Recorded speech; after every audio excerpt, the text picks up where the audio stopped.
people.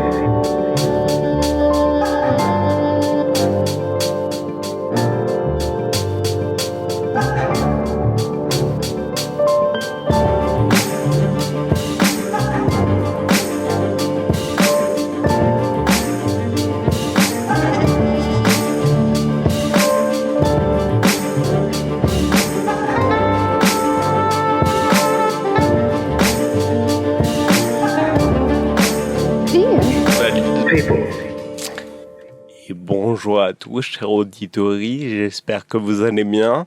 Non, on n'est pas la Gaz Café et non, ce n'est pas Camille qui vous parle actuellement pour changer.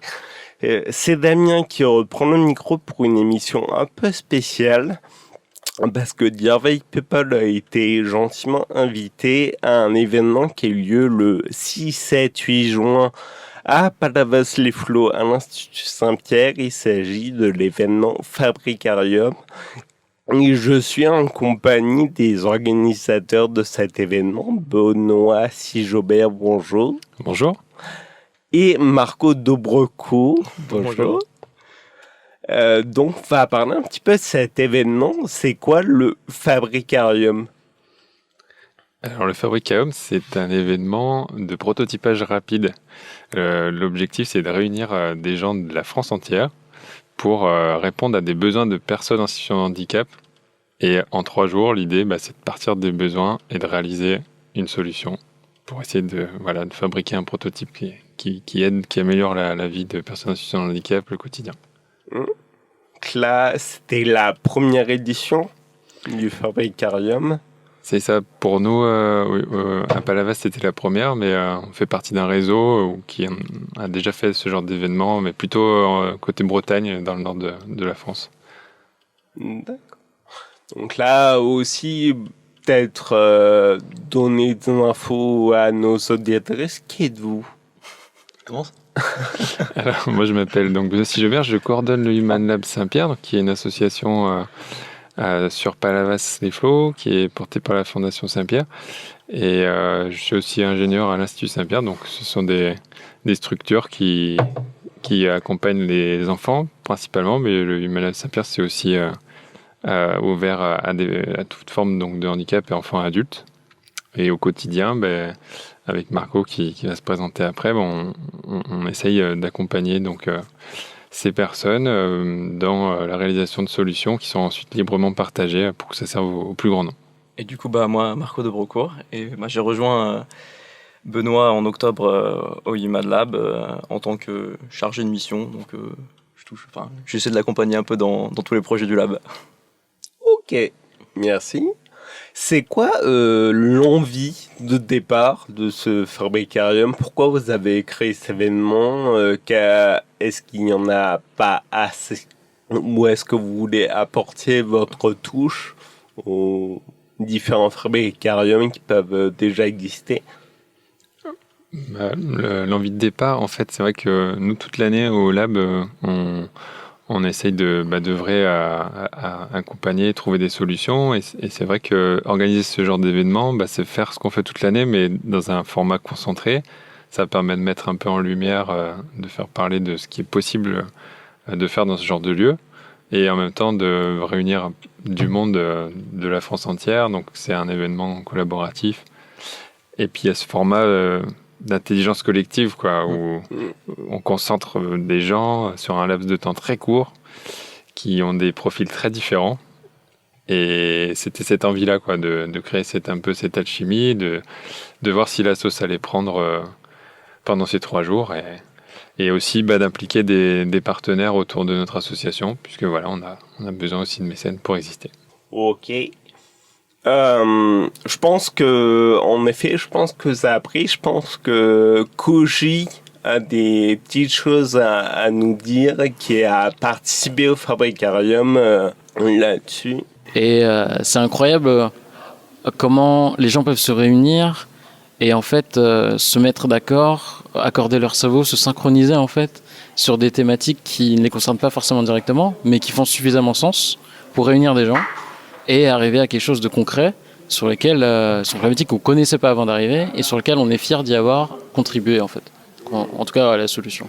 Donc, est-ce que c'est ça la magie Fabricarium que vous cherchiez à obtenir? Ouais, c'est pas mal résumé, hein, c'est ce qu'il a dit. C'est vrai que c'est sympa de regrouper plusieurs personnes de milieux et de professions différentes et que le premier jour, quand on voyait les équipes qui se formaient et que ça prenait bien, comme Benoît l'a dit, c'était chouette. C'était chouette. Et des gens qui ne se connaissaient pas du tout auparavant. C'est ça, les gens ne se connaissaient pas. C'est des gens qui ne sont pas forcément confrontés au handicap dans leur vie quotidienne. Parce on avait des gens, c'est plutôt des makers, des autodidactes, le bricoleur du dimanche, l'ingénieur qui va bosser sur des projets hyper complexes dans sa vie pro. Et là, on les met tous autour d'une table face à un porteur de projet donc, qui leur exprime la problématique. Voilà, mon handicap, voilà ce dont j'ai besoin. Et c'est parti. Et c'est vrai que ce que dit Koji, on l'a ressenti. Je pense que tout le monde l'a ressenti. Et c'est assez génial de voir que tout s'aligne et les gens sont surmotivés parce que ça a du sens et qu'on voit pour qui on bosse. Tu parlais justement de ces projets, ces porteurs de projets. Il y a Sandra qui peut nous résumer un des projets du Fabricarium, donc Stimuloud. Alors donc Lilwen elle a un handicap moteur depuis sa naissance. Elle a pu dans ses premiers temps, ses petites années, pouvoir parler. Et là donc depuis quelques années, elle ne parle plus ou autrement, elle intervient par du babillage ou des sons, des cris notamment. Des fois, il y a des mots qui sortent également. Donc voilà, c'est ça un peu l'attente pour nous d'être sur un outil de communication pour comprendre plutôt ses besoins. C'est vrai qu'avec mon mari, on vient plutôt sur des questions ouvertes pour lui demander quand elle a des phases notamment de mal-être qui va être avec des cris. Comment du coup, qu'est-ce qui vient en fin de compte la perturber à ce moment-là? Donc Fabricarium, ça c'est aussi mettre en avant des projets sur des besoins, on va dire, qui paraissent basiques, donc la communication, mais qui en fait ne l'est pas si basique. C'est ça. Là, pour Lilwen, juste de pouvoir savoir si elle est d'accord avec une question ou non, c'est un besoin primaire, oui, non, mais les parents aujourd'hui, ils n'avaient pas trouvé de solution. C'est pour ça qu'on a proposé ce projet, de mettre autour de la table d'autres personnes pour essayer de trouver des solutions adaptées. Et qui pourraient servir après à d'autres personnes aussi. Voilà. Ce qu'on n'a pas encore dit peut-être, c'est que tous les projets ils sont après documentés et partagés. Ils servent à Lilwen et puis après ils pourront servir à d'autres enfants avec le même besoin. D'ailleurs, en discutant avec des membres des différentes équipes, j'ai l'impression qu'il y avait toujours une personne plus ou moins titrée à bien mettre en forme la documentation pour qu'elle soit partageable et compréhensible partout sur OneDrive ou autre.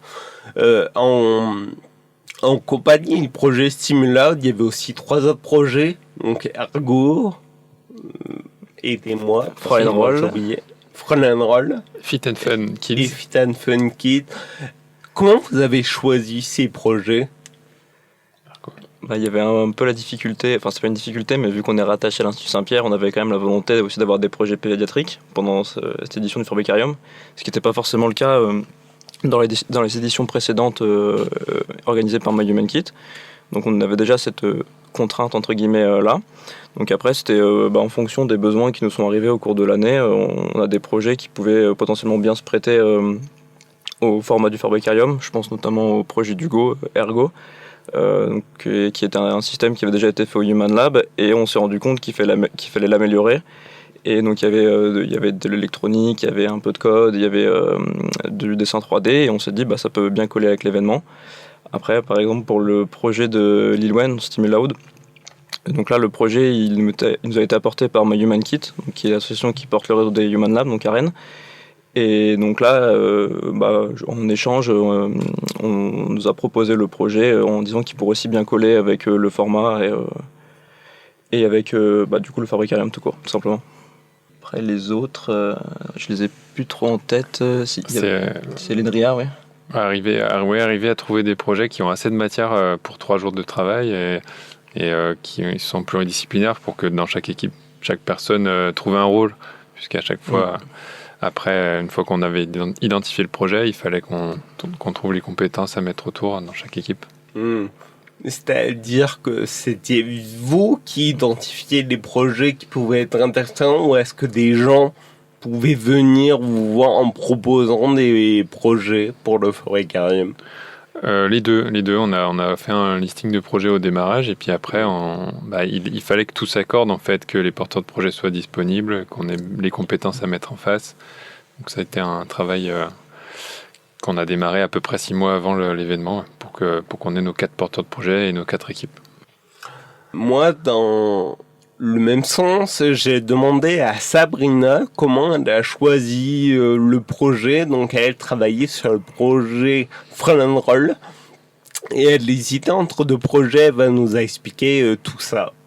J'aimais bien la thématique du fauteuil roulant où on cherchait à comprendre quels étaient ses besoins au quotidien et moi ça m'a permis de comprendre que en fait ce qui paraît par exemple intuitif pour nous, c'est-à-dire effectivement le fauteuil roulant il avance, il recule, etc.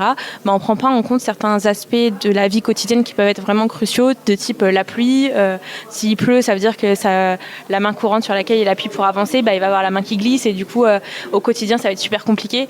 Et du coup c'est des notions qui en fait tu fais pas attention au quotidien. Et du coup le fait de bosser dessus, je me dis en fait ça se trouve il n'y a pas que cette situation-là qui est problématique. Du coup pour moi personnellement après le Fabricarium, je vais me dire en fait il y a tellement de situations qui n'ont pas été prises en compte par des concepteurs de fauteuils roulants que ça mériterait par exemple de faire plusieurs Fabricariums pour tester et essayer de résoudre au maximum les problématiques qu'ils peuvent avoir, tu vois. Et du coup le projet de Front Roll, c'est pour ça que je l'ai choisi, c'est parce que j'avais envie de réfléchir dessus et de pouvoir aider comme je pouvais sur la problématique, quoi. Donc ça rejoint ce qu'on se disait en off tout à l'heure, c'était remettre en avant des problématiques qui n'ont pas été réglées alors qu'en fait elles existent depuis toujours. C'est ça. Le projet Front Roll pour Étienne, aujourd'hui au quotidien il utilise un fauteuil roulant avec des moteurs électriques dans les roues et comme un vélo pour une personne valide, en fait le fauteuil attend qu'on pousse sur les roues pour déclencher l'assistance. Et juste pousser sur ses roues, il y a plein de situations dans son quotidien où il peut pas le faire, comme disait Sabrina quand il pleut, voilà, parce qu'il a des difficultés de préhension. Et ça, le concepteur des moteurs et du fauteuil n'y a pas pensé, n'a pas adressé cette problématique-là. Les gens se sont rendus compte aussi au fur et à mesure des projets que une problématique pouvait en cacher d'autres. Ça a été notamment le cas sur le projet Ergo. Là, c'est Koji qui va pouvoir nous en parler. Ouais, alors ça c'est effectivement la magie du Fabricarium, c'est qu'on se retrouve dans une équipe de 10 avec des profils très créatifs, très moteurs et très complémentaires. Et en fait, les idées fusent et Vincent, du coup le papa de Hugo, et Hugo lui-même, en fait ils se rendent compte qu'il y a tout un champ des possibles et en fait qu'on peut faire beaucoup de choses, qu'on peut aller très loin. Alors évidemment, en 3 jours c'est pas possible d'arriver aux limites, on peut pas tout faire, effectivement, mais il y avait beaucoup d'axes d'amélioration qu'on a identifiés, qui étaient effectivement au-delà du bouton. Et sur ces 3 jours, on a décidé de couvrir en fait les besoins par priorité. Est-ce que les projets s'arrêtent à la fin de ces 3 jours ou est-ce que c'est un début, au contraire? Pour le coup, Hugo, c'est plutôt une continuité vu que le projet avait déjà débuté l'année d'avant. Mais par exemple, après le Fabricarium, Hugo est revenu pour finaliser entre guillemets son projet, parce qu'en 3 jours, il y a eu 2 grosses avancées, mais il restait quelques petites finitions à faire. Et après, non, tous les projets sont amenés à continuer, à être améliorés, à être personnalisés entre guillemets pour les différents besoins qui pourraient différer du besoin initial. Donc, il ne s'arrête pas au Fabricarium. Il y a des briques qui sont développées pendant le Fabricarium qui vont servir à d'autres projets. Hugo, aujourd'hui, il pilote son fauteuil roulant avec un joystick sous le menton. Le besoin, c'était de pouvoir enlever le joystick et le remettre sous son menton de façon automatisée, qu'il n'ait pas demandé 30 000 fois par an à son papa de le faire, ou à sa maman. Et donc, ils étaient partis de ça, et puis finalement, ils sont même allés encore plus loin que ce qui avait été envisagé au premier jour, puisqu'à la fin des 3 jours, ils pouvaient carrément activer ça avec une commande vocale, ce qui n'était pas du tout dans le cahier des charges de démarrage. C'est bien ce que décrit Koji, c'est qu'il y a tellement d'idées qui fusent que On se rend compte qu'on peut faire beaucoup de choses finalement. Et est-ce que justement, c'est pas frustrant d'avoir uniquement 3 jours? Est-ce qu'il n'y aurait pas besoin de plus suivant le nombre de besoins qu'on souhaite couvrir Oui et non, parce que le fait que ça soit quand même en 3 jours, ça nous donne une deadline, donc on sait qu'il faut que le projet, ou en tout cas qu'il y ait une preuve de concept qui soit fait pour à la fin des 3 jours, donc ça évite de trop partir à droite à gauche et quand même de se concentrer sur le besoin initial de la personne.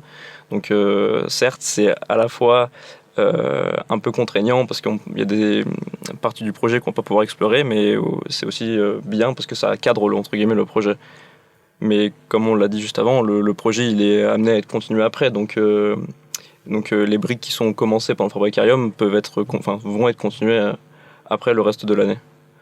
est-ce que la particularité de cet événement aussi n'est pas cette mise en avant des porteurs de projets eux-mêmes concernés qui sont au cœur de la création de l'événement, enfin des projets?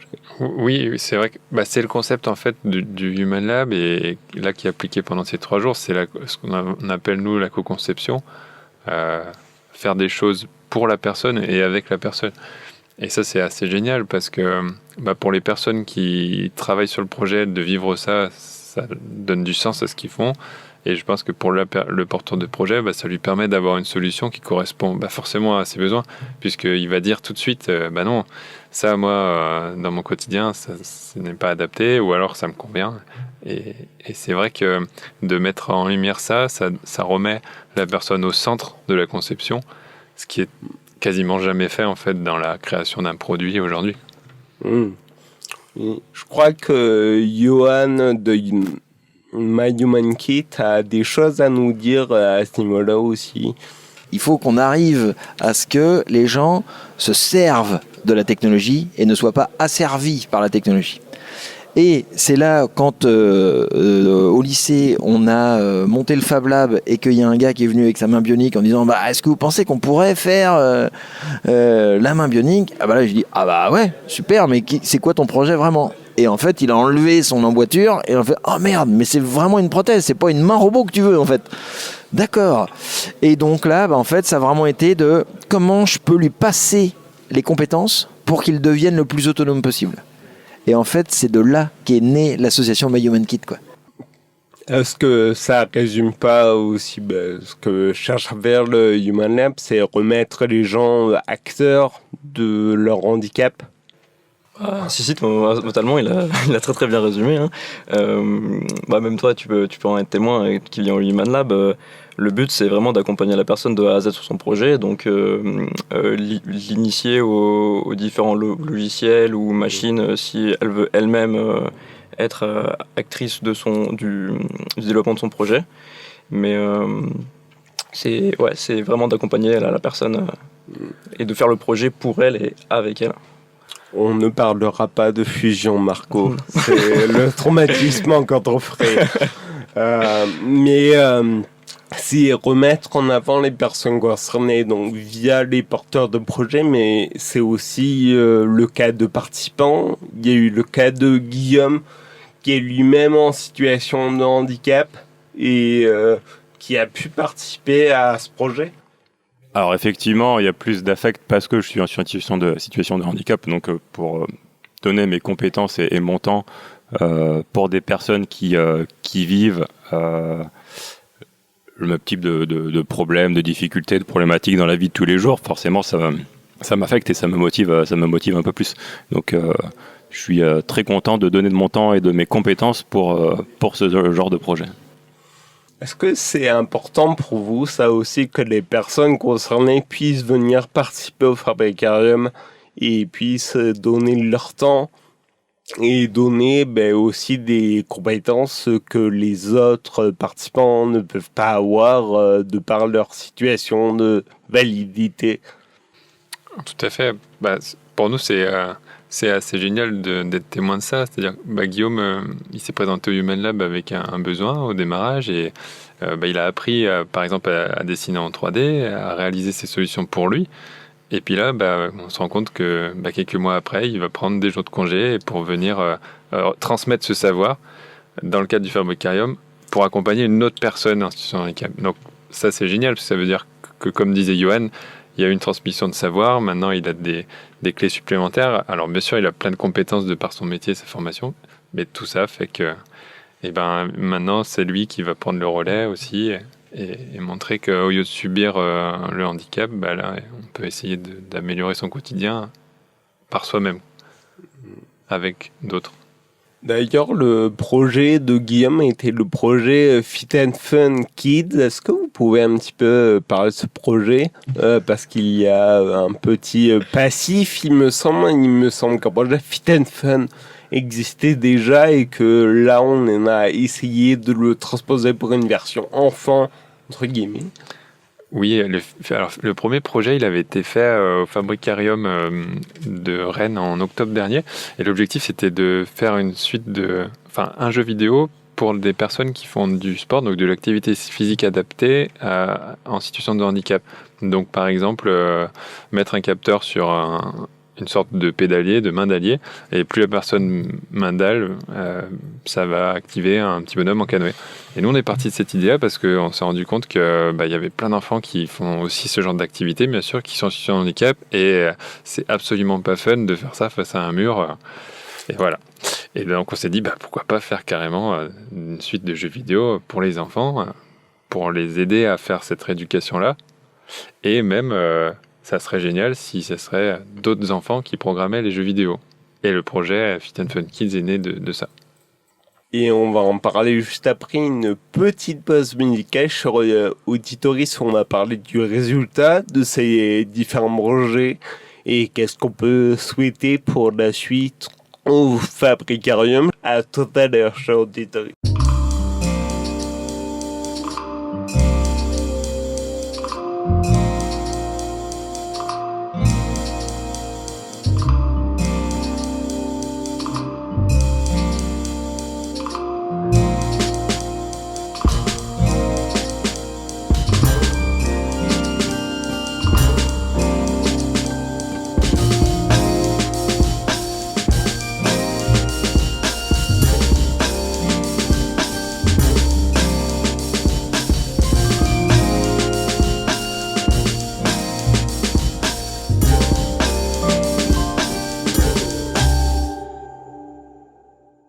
Et nous sommes de retour, chers auditeurs, sur Dear Village People pour parler de l'événement Fabricarium qui a eu lieu le 6, 7, 8 juin à Palavas-les-Flots, organisé par le Human Lab de l'Institut Saint-Pierre. Je suis toujours en compagnie de Benoît Sijaubert et de Marco de Brecourt, les organisateurs de cet événement.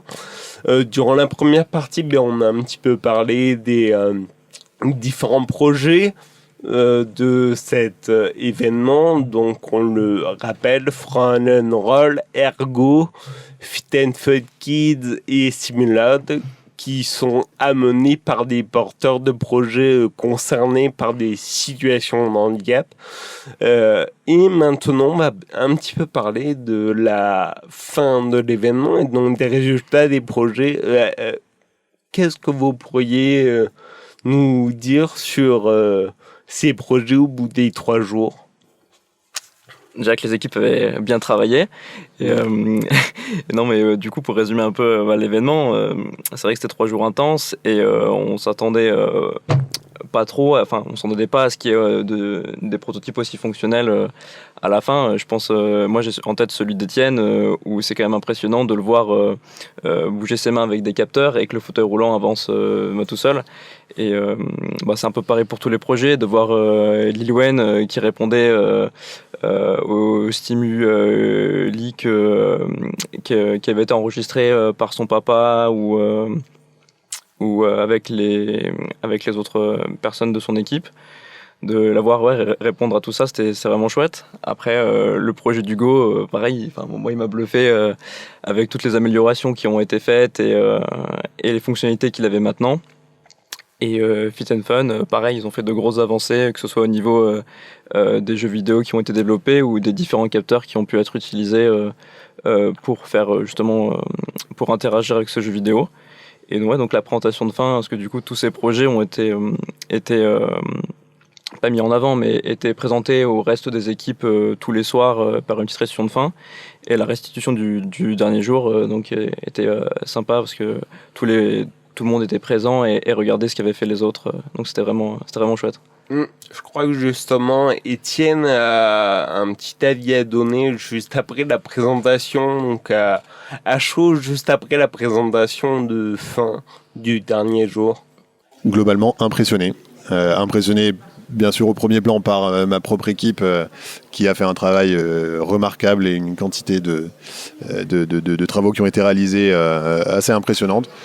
Les autres équipes aussi. On n'a pas eu le temps de beaucoup se voir entre équipes parce qu'on était à fond chacun dans notre projet. Mais là, de voir au moment de la restitution ce qui a été accompli par chaque équipe, c'est vraiment incroyable. Donc là, on peut voir que l'événement est une réussite. Est-ce qu'on peut le qualifier ainsi pour vous? Ou est-ce que il y a des choses à revoir selon vous? Tout le monde était ravi. Les prototypes qui ont été fabriqués ont dépassé les espérances, tout à fait.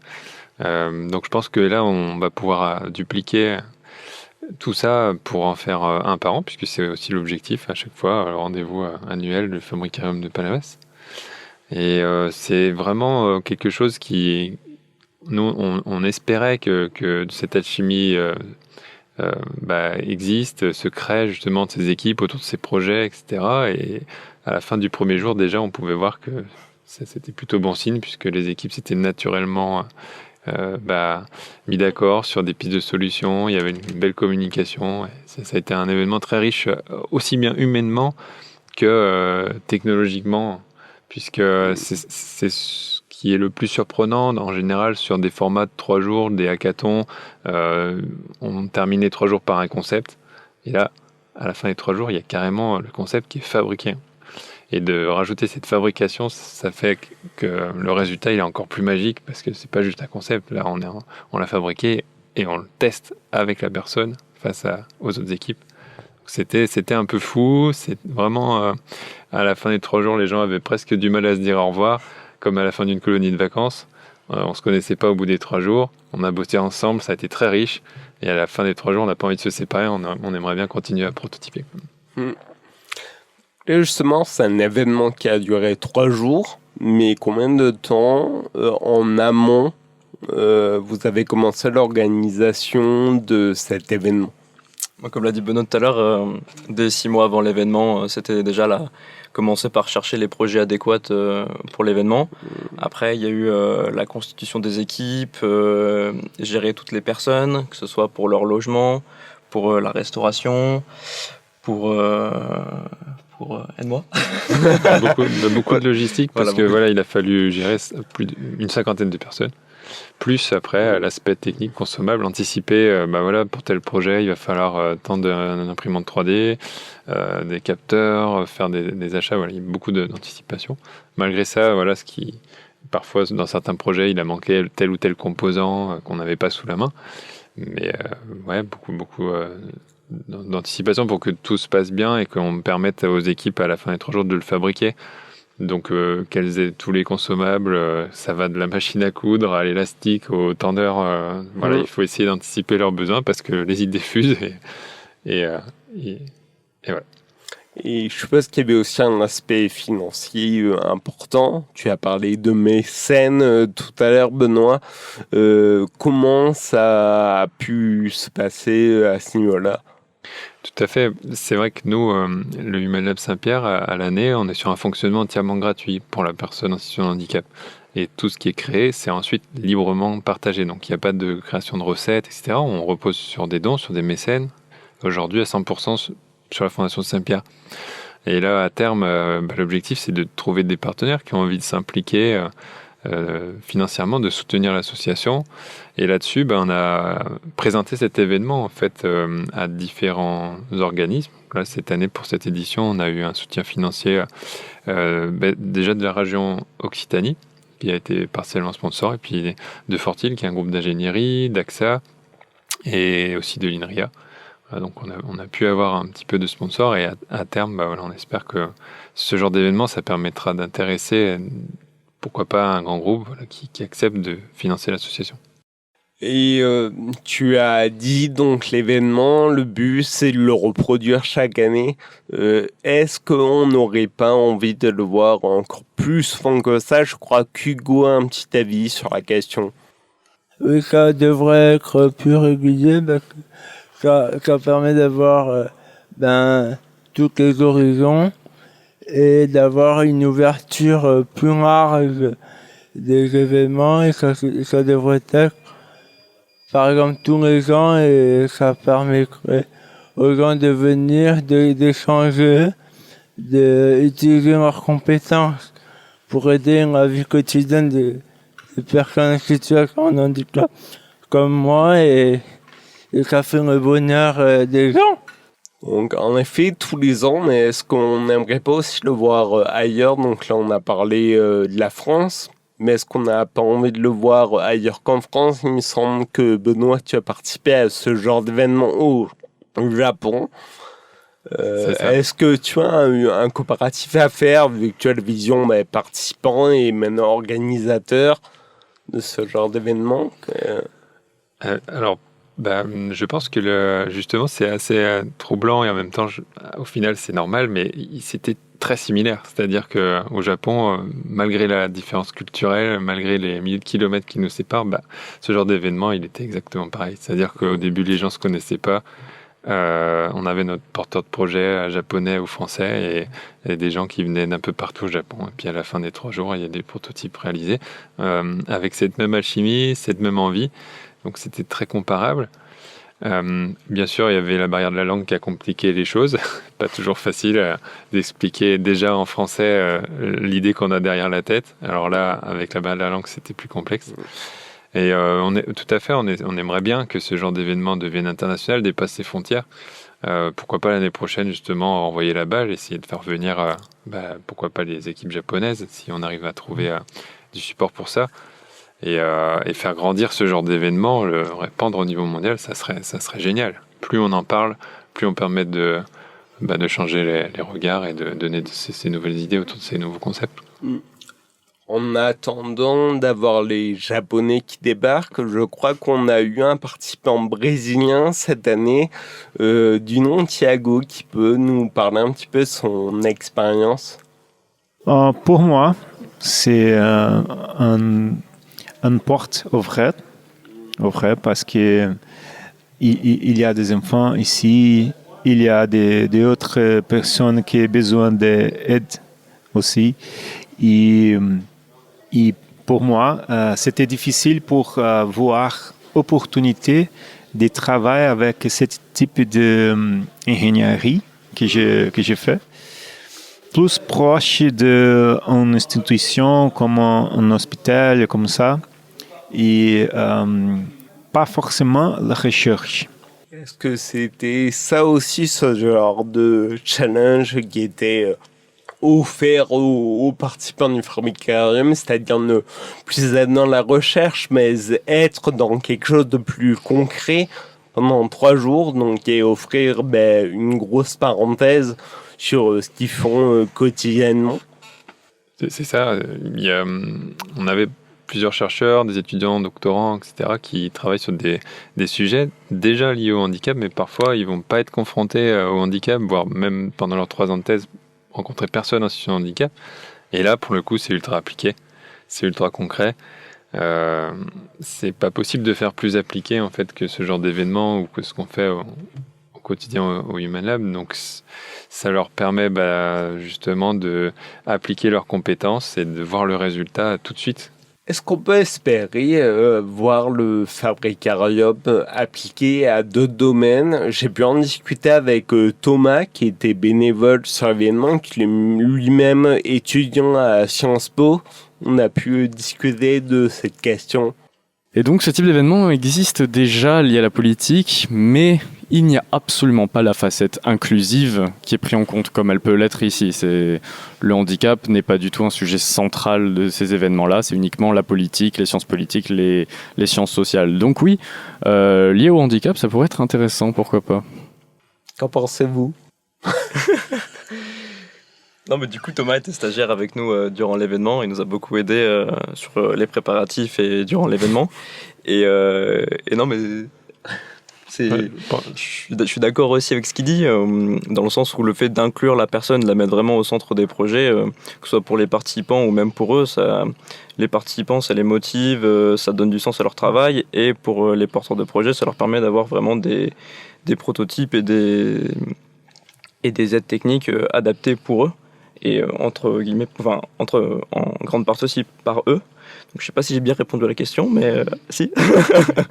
L'appliquer aux sciences politiques, mais ça serait efficace, probablement plus que ce qui est fait aujourd'hui, parce que il suffirait de partir d'une problématique, de la traiter avec les personnes en charge des collectivités, mais pour les personnes. Je parle par exemple d'une problématique d'accessibilité, elle pourrait être directement toujours traitée avec l'usager. Et ça paraît logique, puisque c'est pour lui, et c'est pas toujours fait. Et sur un format court, je pense qu'on est encore plus efficace, parce qu'il y a cette volonté d'avoir un rendu, d'avoir un résultat à la fin des 3 jours. Et c'est pour ça que Dirvey People existe, cher auditoris. Mais tu as parlé d'accessibilité. Est-ce que ça n'a pas été un sujet lors de l'organisation de cet événement, l'accessibilité du lieu où vous allez faire l'événement, des transports, des logements? Est-ce que ça a été un vrai sujet à discuter aussi avec les participants en situation de handicap? Oui, c'est ça. En fait, tout l'événement, on voulait qu'il soit accessible pour tous. Donc que les tables ne soient pas trop hautes, que l'idée des toilettes pour les personnes sur handicap proche de toutes les salles. Pareil, le mercredi soir, on avait organisé une petite soirée festive pour l'événement. Et là, l'idée, c'était de faire un petit tournoi de pétanque inclusif, donc pour que chacun ait les mêmes chances et joue de la même façon. Pareil pour les logements, que les personnes qui viennent pour le fabricarium et qui sont en situation de handicap aient des logements adaptés. Mais ça nous paraissait logique, mais ce qui n'est pas forcément la réalité tout le temps. Donc ouais, ça nous tenait vraiment à cœur que tout l'événement soit accessible pour tout le monde, quoi. Tout un truc. Rien à rajouter. Ok.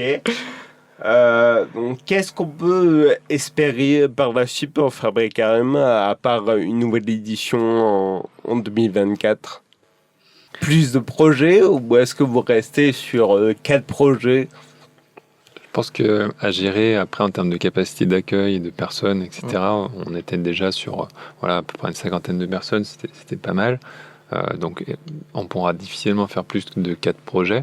Ce qu'on peut espérer, c'est que justement ça suscite de l'intérêt de plus en plus de personnes, que les gens, que ce soit un événement qui soit aussi le porte-drapeau de ce qu'on fait toute l'année, et que des partenaires, des gens qui nous écoutent se disent c'est super, il faut que ça continue à exister, donc on va soutenir ça d'une manière ou d'une autre.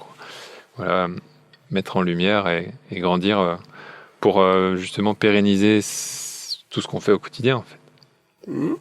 Et toi, Marco, est-ce que tu aimerais avoir une autre place durant l'événement que tu as eu? Tu étais un peu en duo avec Thomas, justement, durant l'événement, et qui, pour l'anecdote, Thomas m'a bien fait rire pendant son interview, parce qu'il m'a dit qu'il n'était qu'un simple bénévole, qu'il était remplaçable. Est-ce que c'est le cas? Est-ce qu'il était remplaçable, ou est-ce qu'au contraire, les bénévoles, c'est important? Non, au contraire, les bénévoles sont plus qu'importants. Il n'était pas bénévole, il a vraiment participé à l'organisation de l'événement, que ce soit à l'accueil des personnes, pour les guider durant l'événement, celles qui avaient besoin d'aide. Donc, je crois que j'ai oublié le début de ta question d'ailleurs. Mais il était remplaçable. Ah, du coup, non, personne n'était remplaçable durant l'événement. Après, Donc Thomas, tu peux te rassurer si tu nous écoutes. C'est ça qui est chouette, c'est que on a eu aussi ces problématiques-là de gens qui n'osaient pas participer à l'événement ou dans les équipes parce qu'ils avaient peur de servir à rien. Je pense à Tony, je pense à d'autres personnes qu'il a fallu vraiment coacher. Et au final, on se rend compte qu'ils ont toujours apporté même une toute petite idée qui a servi au projet, et donc tout le monde trouve sa place naturellement. C'est très drôle parce que j'ai l'impression que c'est quelque chose qu'on retrouve un peu partout quand on parle du handicap. Moi-même, quand j'interviewe des gens pour parler de handicap ou quand on fait des émissions, donc on invite des gens pour parler de handicap. Pas plus tard qu'hier, on a parlé féminisme et handicap. On a voulu inviter une spécialiste de l'Observatoire des violences faites aux femmes, une femme valide plutôt, et elle ne se trouvait pas légitime sur l'émission, alors qu'en fait, tout le monde a une pierre à apporter. Et je pense que c'est aussi ça qui est intéressant, c'est qu'on ne soit pas en vase clos et que tout le monde puisse mettre la main à la pâte. Et ça donne des projets, comme on a pu voir au Fabricarium cette année. Je crois que s'il y avait une petite amélioration à faire, je crois que Koji a un petit avis sur la question. Bravo pour cette super preuve de concept. Et nos attentes sont très élevées pour la prochaine. Enfin, en tout cas, on sait qu'on ne sera pas déçus. S'il y a un mot final à donner, changer les chaises, quoi. Et oui, parce qu'on a essayé de faire le maximum pour l'accessibilité, mais on n'avait pas anticipé que les chaises étaient trop larges et qu'elles gênaient pour le passage des fauteuils. C'était la petite private joke pendant l'événement, mais il y en a eu plein d'autres. Et d'ailleurs, est-ce que vous avez eu des retours des porteurs de projets? Il me semble que Tia devait avoir, après l'événement, avoir son capteur pour sa main et pouvoir jouer à Fit and Fun Kids quand elle voulait. Est-ce que ça a été le cas? Est-ce que vous avez eu des retours de sa part? C'est ça, Tia est venue, c'était ce mardi ou mercredi, elle est venue au lab du coup avec sa maman, et ce qui est super chouette, c'est qu'il y a des personnes qui étaient présentes dans l'équipe Fit and Fun Kids, donc qui l'ont accompagnée durant le projet, qui ont pris le temps de venir du coup la journée où elle était là au lab, pour du coup faire les petits derniers ajustements et du coup lui donner son prototype, qui du coup elle est repartie avec son petit capteur et le jeu installé sur son PC. Et comme ça, la prochaine fois qu'elle va faire son sport, et elle aura le jeu qui a été fait pendant le Fabricarium. Donc c'est trop bien. C'était Noël avant l'heure. C'est ça. Les projets continuent de vivre, et c'est très chouette. Il y a un groupe WhatsApp pour chaque équipe et on voit que ça continue à s'envoyer des messages, alimenter les réflexions. Ok. Donc pourquoi pas avoir un projet de cette année, de l'année prochaine, et avoir une continuité? Ou est-ce que c'est quelque chose de possible? Complètement. Par exemple, tout à l'heure on parlait du Fabricarium Japon. Il y avait un des projets qui avait démarré en France. C'était pour Jérôme qui utilise de par son handicap, il n'a pas accès à un WC classique. Il utilise une sorte de WC japonais justement en France. Et ils ont fait un système qui s'appelle le projet Notabu. C'est un WC japonais portable et c'est assez complexe. Donc il a nécessité plusieurs Fabricariums et il évolue chaque année, que ce soit en France ou au Japon. Donc oui, pourquoi pas revoir un des projets de cette année, l'année prochaine, pour aller encore plus loin. Super, merci beaucoup Benoît et Marco d'avoir été présents sur Dear People pour parler de ce magnifique événement qui est le Fabricarium, qui était une chouette réussite. Moi qui étais présent pour récupérer ces petits moments d'interview des participants, des porteurs de projets, on a senti aussi une parenthèse justement dans le quotidien de tout le monde, je pense. Même moi qui n'ai pas réellement participé, ça a été 3 jours particuliers, donc merci pour ça et bon courage pour l'organisation du prochain événement en 2024. Je crois que vous avez déjà Guillaume qui est motivé. J'ai une question, quand est-ce qu'est le prochain? Voilà, j'imagine 2024, mais est-ce qu'ils vont me le confirmer? Alors oui, c'est officiel, on confirme. Merci beaucoup. Voilà, Guillaume, tu peux te rassurer aussi. Je vous remercie encore et j'espère que vous avez passé un bon moment, chers auditeurs. Et on se retrouve pour une prochaine fois pour une autre émission spéciale ou une émission à la Gaz Café. Bonne journée à tous. Dear.